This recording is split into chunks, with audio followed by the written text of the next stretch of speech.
this video, I'm going to show you how to add contacts to an audience in Mailchimp.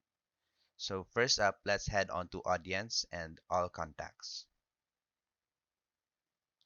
After that, we will click on Add Contacts, and you can choose to import contacts. You can choose to import from another service or upload a file, or you can directly paste new contacts. So for me, I will just paste in a new contact. So continue.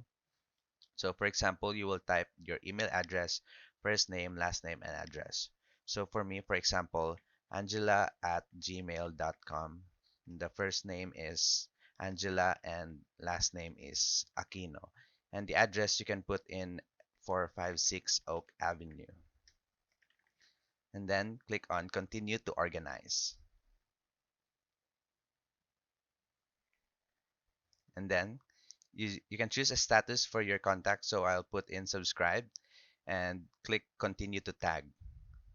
And then just you can choose to put a tag also, so I'll just continue and then finalize import and then click on complete import, and after that your import was successful, so you head on over to your contacts again and then you will see it over here.